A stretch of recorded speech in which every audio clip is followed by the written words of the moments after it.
I'm Iris Meltzer, and I am president of your League of Women Voters of Ohio. Before we start today's program, I want to make you aware of some important upcoming events that you can see on the screen in front of you.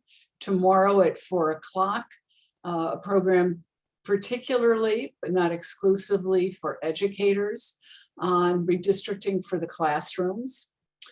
On the 13th and the 21st of this month, there are programs specific to Northwest Ohio and Southwest Ohio. Of course, those are also via Zoom. And then in Columbus on Tuesday, September 21st from 10 a.m. to 2 p.m. is Fair Maps Day. And of course, we hope to see you all there.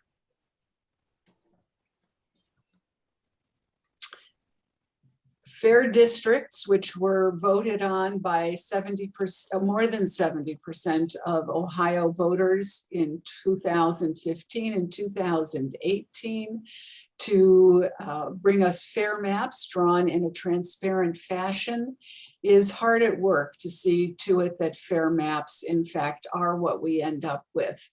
That, of course, takes your support. And you can see on the screen in front of you how you can support fair districts through a donation. And in the past year, the League of Women Voters of Ohio has started a program called Youth in Action, which is for individuals ages 13 to 25. I believe that the link that you see there in front of you has been added to the chat. Thank you, Michael.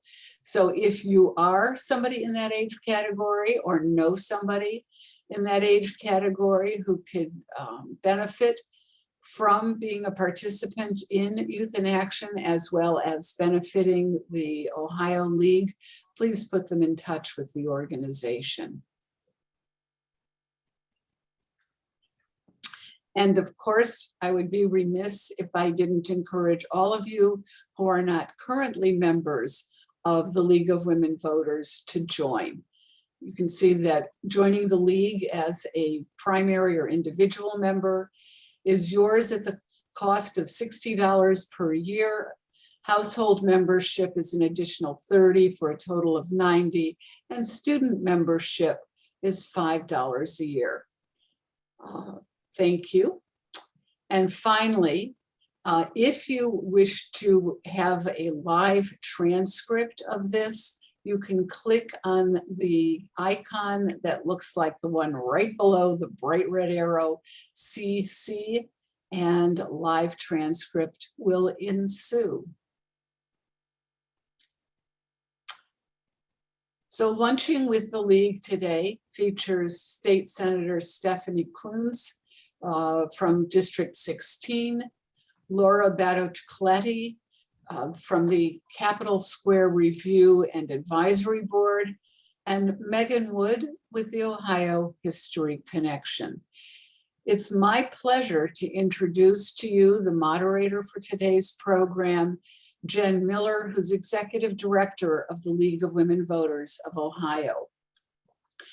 We are so fortunate to have Jen Miller as our Executive Director.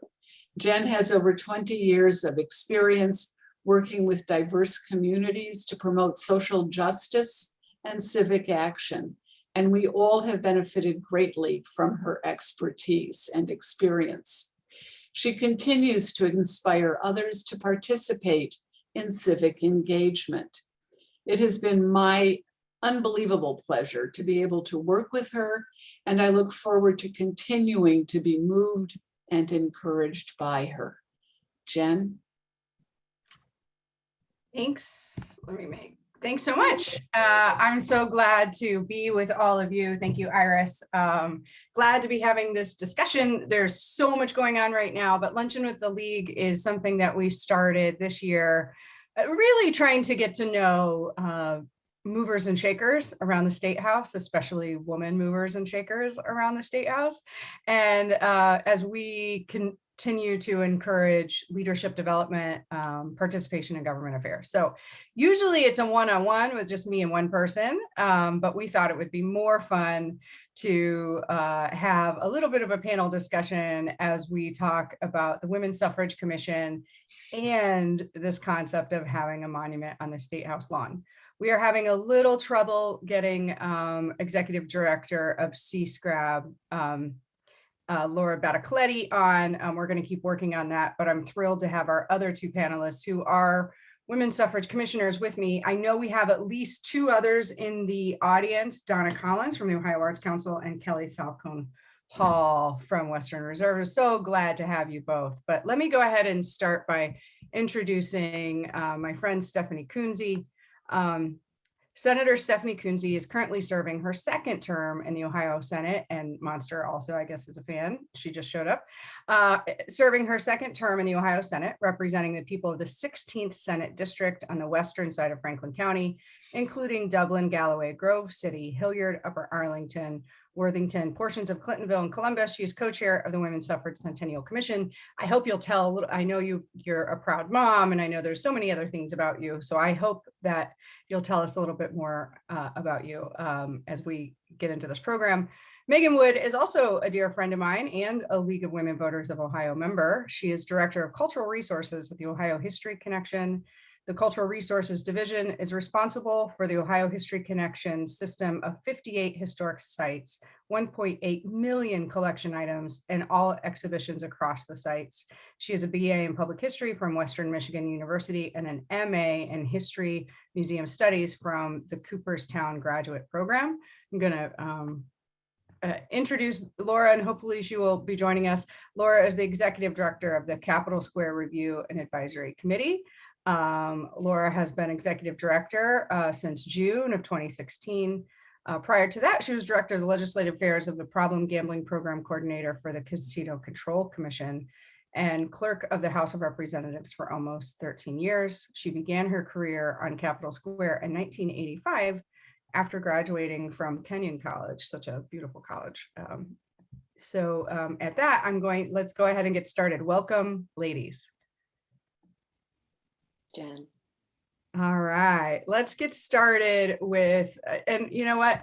Let's go ahead and what did we not tell about you, Senator Kunzie? I always want to make sure that we are telling the leadership stories, the leadership development stories of women, as it helps us illuminate pathways for other women to find the way that they want to lead. So could you just tell a little bit more about you, and then we'll jump into the overall effort.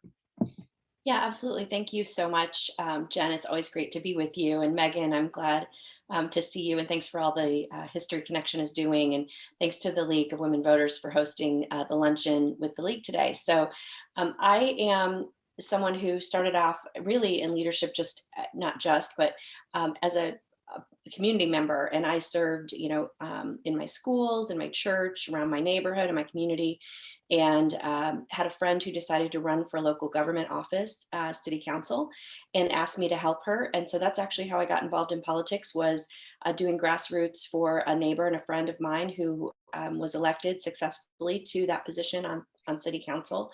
And then chose actually not to run for a second term.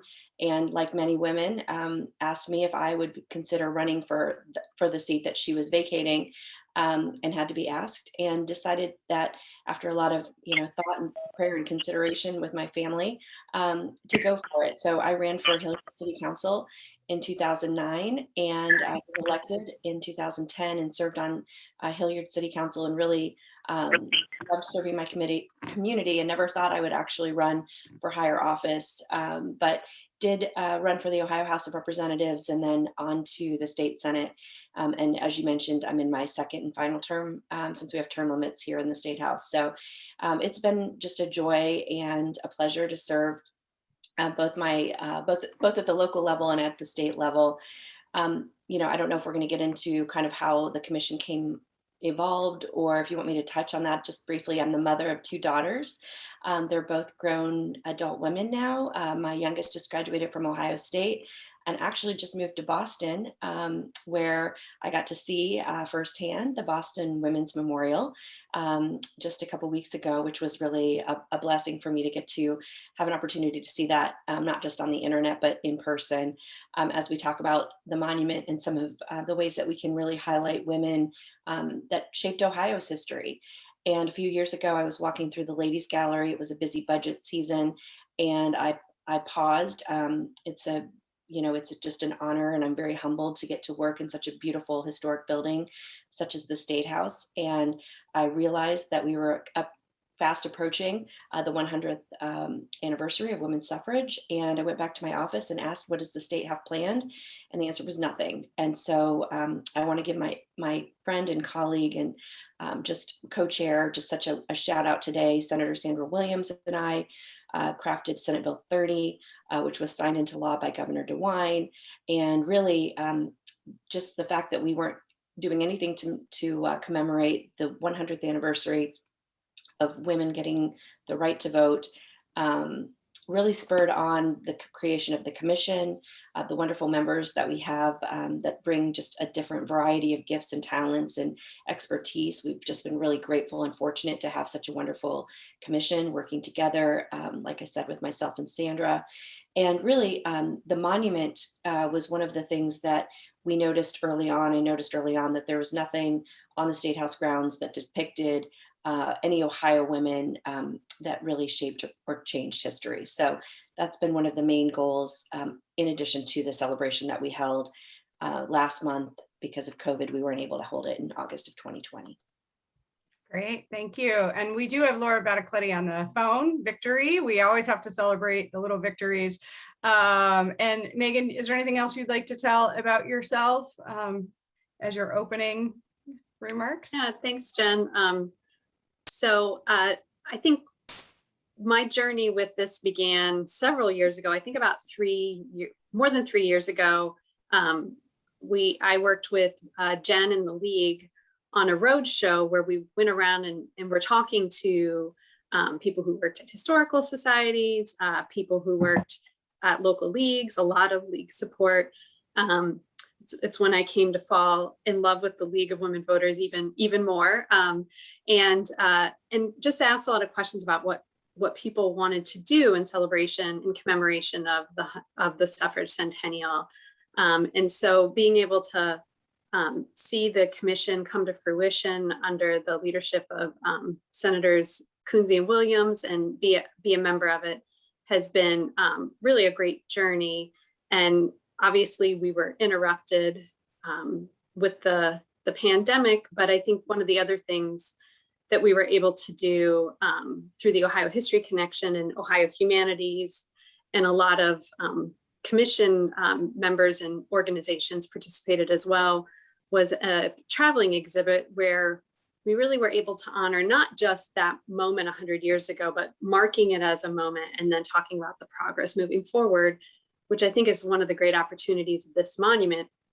Is right now we're witnessing a lot of conversation and a reflection on monuments of the past. So this opportunity to represent real Ohio women at the Statehouse and also learn, those lessons. And in this moment, it just feels really special and something that I think we're all really passionate about. Thank you so much. And then Laura, we did read your bio.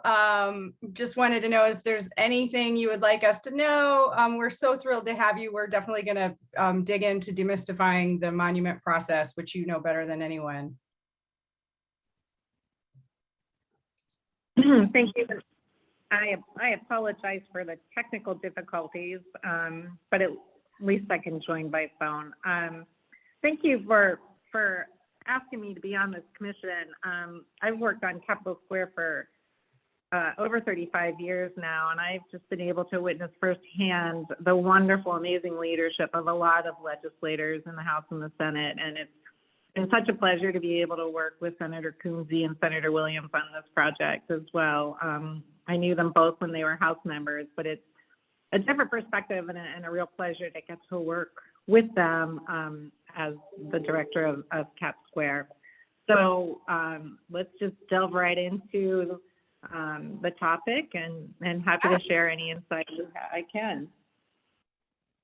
All right, that's great. Well, I wanted to start actually. So Megan and I, and actually we had representatives from the Secretary of State's office, the Ohio Humanities and the Ohio Arts Council all join and have a private discussion with Rosie Rios. And that was in May of 2019. And I think that was really an eye opener for some of us. And Megan, do you want to just we had Rosie speak at a public league, well, at a league event with a lot of people, but we had kind of a conversation ourselves. Actually, Laura, I think you might have been there too. I can't remember. But Megan, would you just talk about who Rosie is and what she kind of brought, for how she kind of started a little bit of a conversation? Yeah, so Rosie was the former US Treasurer under President Obama. And during her time, she realized how there were that there was no representation of women on our paper money, and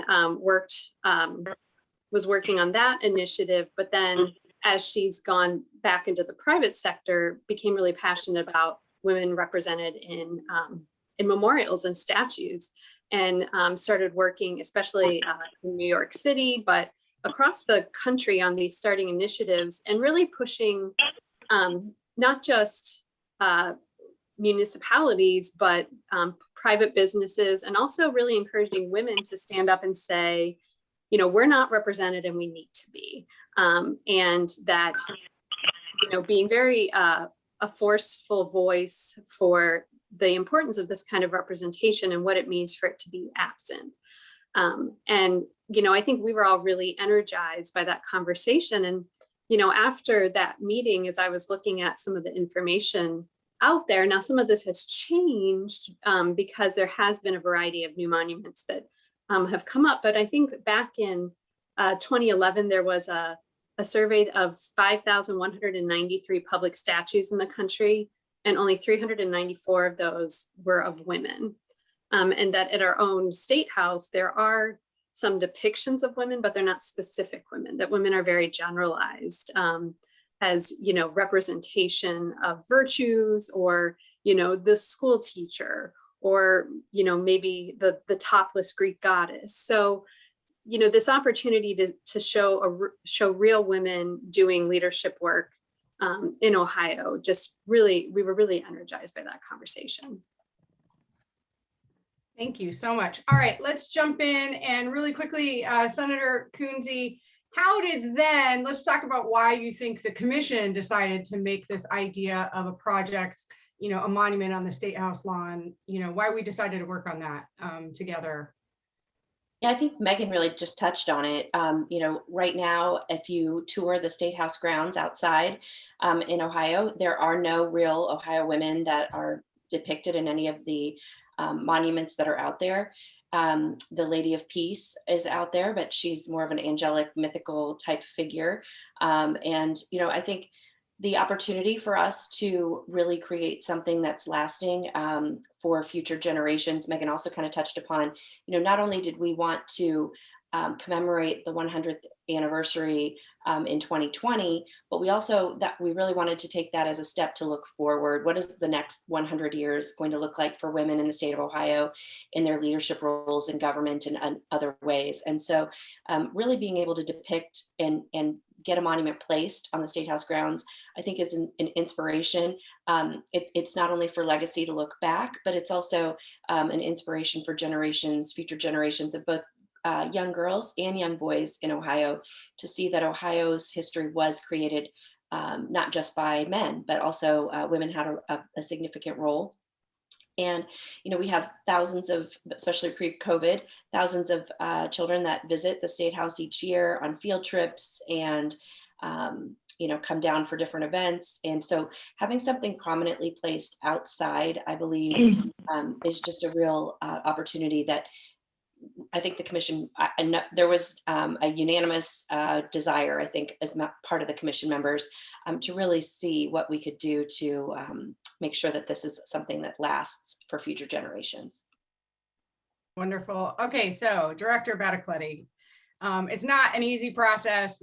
So could you just give us some of the highlights as to what it takes to get a monument on the lawn?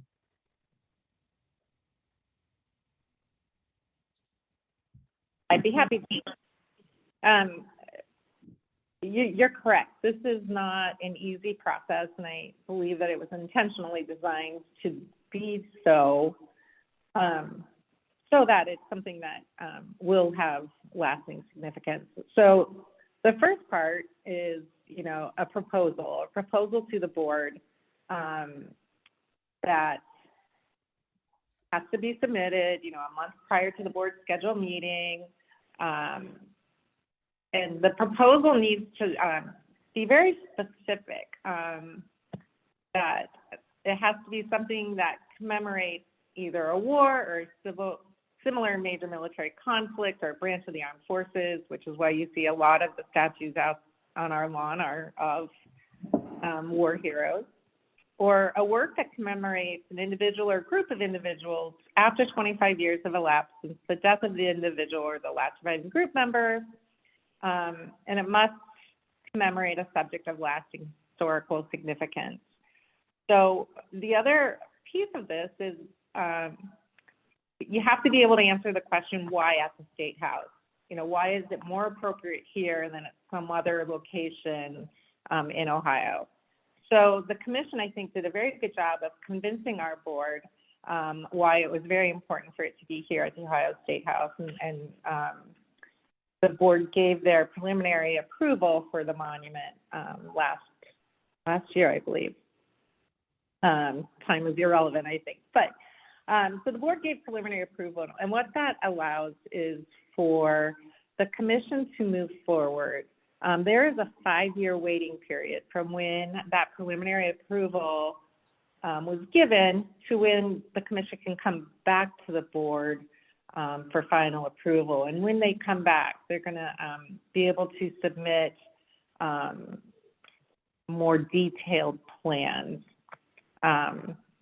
Once the board approves those plans, then you can actually start the physical work of constructing the memorial or the monument and placing it on the grounds. So that's a real quick overview of the process, and happy to fill that in anymore if you'd like, but we've cleared the first hurdle. That's awesome. So do you want to talk about what are some of the other big hurdles you think that are really, along the way?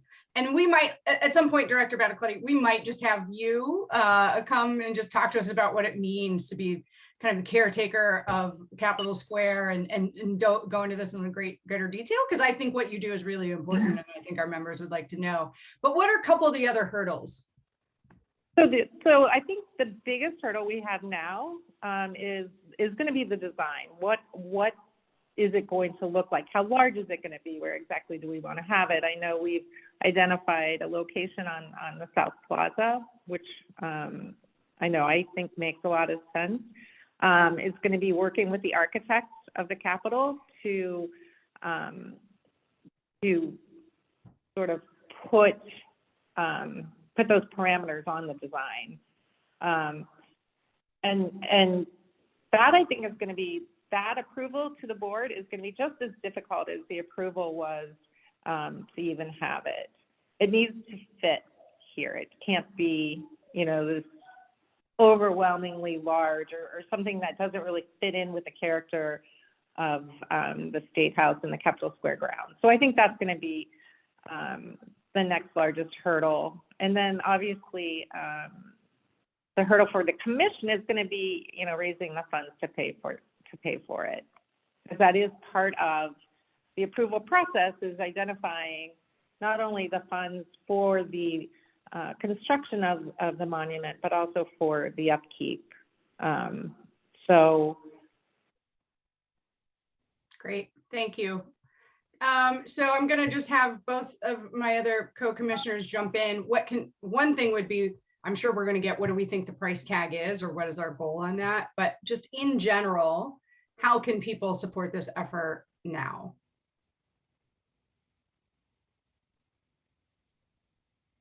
Whoever wants to go first. Yeah, that's a great. So right now, the Ohio History Connection is acting as the fiscal agent on behalf of the commission. The commission will end at the end of December. So we're going to be working on like the lasting, how the lasting group, and our work with the Secretary of State's office. So right now we've been taking donations that are to the Ohio History Connection for the benefit of the Suffrage Centennial Commission. So we would be happy to take your donations that would be funneled towards the statue. I think that's one of the biggest ways to support right now. And I think to keep an eye on the commission as we get towards the end of our time and how to stay engaged with the statuary process, the design, who will be represented. There's still a lot to work out, but that 5-year runway in some ways is really opportune. I'm responsible for places all around the state, and that thinking through the sustainability, the lasting legacy, everything is just really important. I say that I'm in the forever business, and so trying to make good forever decisions can be a little daunting. But so I think that this having this time for us to do it the right way is advantageous. I love that, the forever business. All right, Senator Kunzie, I see you put something in the chat, but I went ahead and put where you can send your checks, and I hit return, sorry, a little too prematurely. That's why it's not all together. But we did, as Megan mentioned, the commission did enter into a memorandum of understanding to allow them to be our fiscal agent. And we are accepting donations. And as I think Director Battocletti said so well, we want the monument to really be incorporated and fit well into the Statehouse grounds. Obviously, the goal is to show real Ohio women who helped shape and create history, but it also isn't just to have something, that depicts women. We want it to be something that really will be a lasting, as Megan said, something for the forever business, something that generations to come will be able to enjoy on the Statehouse grounds, and really fit in with the other monuments and the other things that are commemorated around the Statehouse. I will say one of the challenges that we did face early on was with some of the board members actually making the case that it needed to be outside. There were several members that wondered, why don't we put it near the ladies gallery or down in the map room where the school children gather when they come for their tours. And I think, all the commission believed it really needed to be outside, something that was, you could be walking by, you didn't have to actually be inside the Statehouse to be able to enjoy and to see a bit of Ohio's history. But again, we want it to be something that is flattering and incorporates many of the other wonderful monuments, not taking away or diminishing some of the other monuments that exist, just in addition to. So raising the funds and making sure that we have a great location and a great design, I do believe, as Laura said, are the big things that we're facing right now. wonderful, thank you. I'm getting some questions by phone, so that's what I was looking at. Let's go ahead and jump in and talk about the ladies gallery, and then we're going to talk a little bit about the historical marker program. Laura, can you help people understand, what is the ladies gallery? What's its significance? Any sort of conversation about updating that might be occurring. Yes, thank you, Jen. So the Ladies Gallery was proposed by the Capitol Square Foundation to honor the achievements of the first women legislators, and to really kind of provide a timeline from when they were allowed to have the vote and up to the present day. It came about, and don't quote me as this being gospel, but Joanne Davidson being the first female speaker of the Ohio House of Representatives, which was the highest achievement of a woman legislator at the time.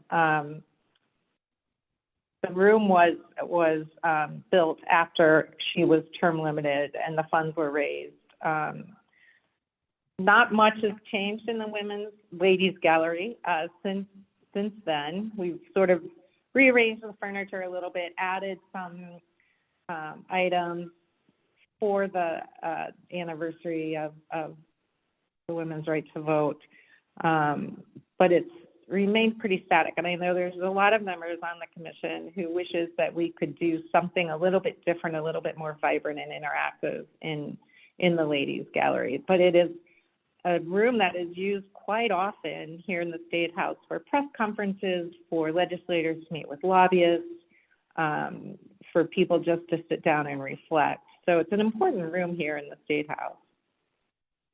Wonderful, thank you. Real quick, we have a historic markers program. A lot of us have seen those historic markers all over the place, and there's been some kind of thinking about representation in that markers program. And wondering if you wanted to just talk about that really quickly, Megan. Yeah, our Ohio Historical Marker Program is, as one of our staff members says, like Wikipedia on a stick. But those are markers that are proposed by community members and or property owners, and then are vetted through our local history office. The funds come either through grants or the local sponsor. And so they represent a lot of times the history that's identified locally. Now, during the bicentennial, there was like a lot of markers that were added, the state's bicentennial, I should clarify. But we've really been reaching out across the state in this to diversify the representation of those markers. So looking at, stories of women, stories of people of color, stories of different religious communities, to really enliven and diversify and show the full Ohio experience in the marker program. So that is not just the Ohio History Connection saying, we want to do these 6 markers. It's reaching out to communities across the state and saying, you have a valuable history and, maybe you would consider putting this marker together. So that has been the focus of our marker program this year and in the coming years. And also looking at counties where we have less stories represented as well across the state. So that's something that we've been working on as one, a marker is one way that someone quickly sees like, oh, there's a story about this place. And, they're pretty recognizable. Well, I think they're recognizable. I know that I'm not necessarily a normal person, but when I'm in Michigan, I'm like, oh, look how long their markers are. But I grew up in Michigan, so I could say that. But I think they're like a nice way to signify that something of significance happened here or a person of significance. Great, thank you. Let's go to, Laura, we're getting questions about what the monuments are. So I'm going to give you a heads up that we just want maybe a list of what the monuments are. But in the meantime, Director Kunzie, oh my goodness, Senator Kunzie, I'm sure someday you'll be a director of something, and we'll still be friends. But Senator Kunzie, can you just talk about, from your perspective as a woman lawmaker, where we still don't have parity that we should have? There's still kind of a gender gap in leadership in all kinds of fields, but including the Ohio legislature. How do you think something like a monument could help spur some change there? Yeah, Jen, we know that organizations that have more of a 50-50 membership of men and women, both just in general, and then obviously at the leadership table, are more successful. And so, one of the goals, I think, of highlighting that women have helped shape Ohio's history and continue to do so is really starting that conversation, allowing people to see some of the past, and then hopefully focus on the future of where we're going. There are only, I think, 8 of the 33 right now current sitting senators that are women. And, hopefully by seeing that women have shaped history, we continue to shape history, it will inspire future generations of women to get involved in public service and really go for leadership in all levels of government, as well as you mentioned, other arenas and spaces. Like, we're so grateful on the commission to have Women That Lead, the Arts Council, the History Connection, that are doing important work in lots of different areas across the state. And I think highlighting that and really showcasing it will be helpful for future generations to be inspired. Great, wonderful. All right, Laura, can you want to just give us some, I know you kind of did this a little bit, but the question was, what are some of those monuments and how are they taken care of? Okay, thanks for the heads up. Can you hear me? Am I unmuted? Yep. Okay. So we've got the William McKinley Monument. We've got the what we call the Jewel statue. We got the Peace statue. We've got the Christopher Columbus statue. We've got the Spirit of '98 and the Ohio World War Memorial. I'm going to miss something. We've got the Veterans Memorial. We've got the Holocaust, which is the newest one. And I believe that is it. So the second part of your question is, how are they maintained? So the newest one is the Ohio Holocaust. And that is, any maintenance done on that is paid for through the foundation. As I said, that's part of the requirement of having a monument. The others are paid for out of our general revenue fund. About every 4 years, they get a thorough sort of inspection and cleaning, and we'll be doing that this coming spring. Great, thank you. Well, we are running out of time. And so one thing I wanted to mention, Megan, would you please tell everybody about the Women's Hall of Fame and what's happening with that? Because that's something else that the commission has participated in a little bit. So would you tell us about that? Yeah, so at the event in August, we honored 5 new inductees to the Ohio Women's Hall of Fame. So the Ohio Women's Hall of Fame was a program of the state of Ohio, and it got moved around a little bit, and then has gone dormant. And the Ohio History Connection a few years ago took over the maintenance really of the archives and the website, the database website for the Ohio Women's Hall of Fame from Ohioana Library. And so for the centennial, we felt like it was a great opportunity to induct another class. I'm going to drop into the chat. We have a form that you can nominate. So we inducted 5 women historical figures.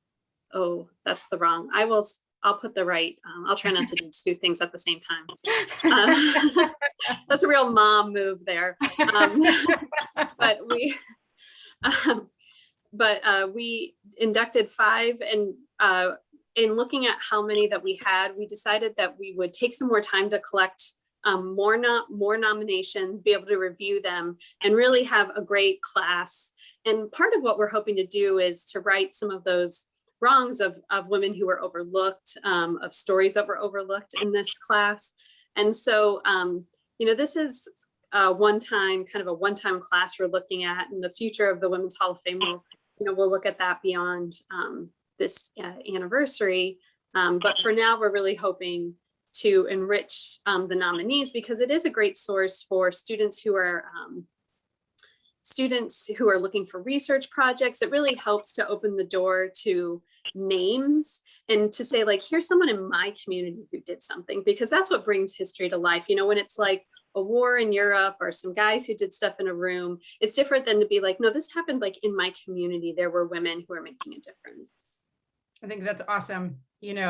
So just final words, Director Battocletti, and then we will finish with you, Senator Kunzie. I guess my final words are, I'm really excited to continue working through this process. I think it's pretty special that the first monument that will be erected will be a woman's monument to celebrate our past, but also to encourage, participation in the future, and just look forward to watching this grow. Thank you for having me on. I again apologize for the technical difficulties. We're glad you made it. And Senator? Well, Jen, thank you. Thanks to the League for highlighting the progress and some of the process for the challenge and the opportunity that we have here in Ohio to really create something for future generations. And I just want to thank you personally, Megan, Laura, thank you, and to the rest of the commission members again. I know Senator Williams would have liked to have joined as well, but we just share our sincere gratitude and thanks to all of the work that has happened to this point, and that we look forward to in the future to celebrating in 5-6 years from now, however many it takes, to really seeing this to fruition, because I think the vision behind and the intention behind this is much needed and probably long overdue. So really just honored and humbled to be a part of it and to work with all of you. Thank you.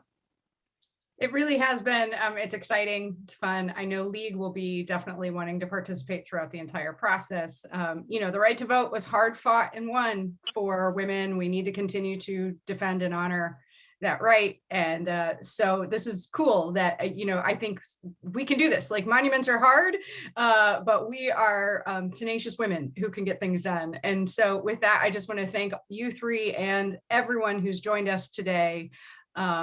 If you want to know more about the History Connection, you can check that out there. Next slide.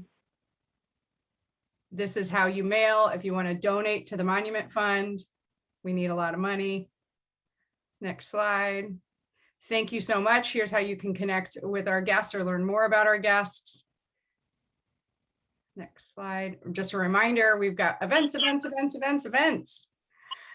And of course, please consider providing a donation to the League directly or to our Fair Districts work. If you've got young people, we want to get them involved. We do have this new program, dues paying members. It's our goal to have, we do have dues paying members in all 16 congressional districts. And it's our goal to continue to grow our capacity across the state for voter registration and voter education and voter service. Next slide. And that's it. Thank you so much for joining us. We will see all of you soon, and have a wonderful week. Thanks, everybody. Bye.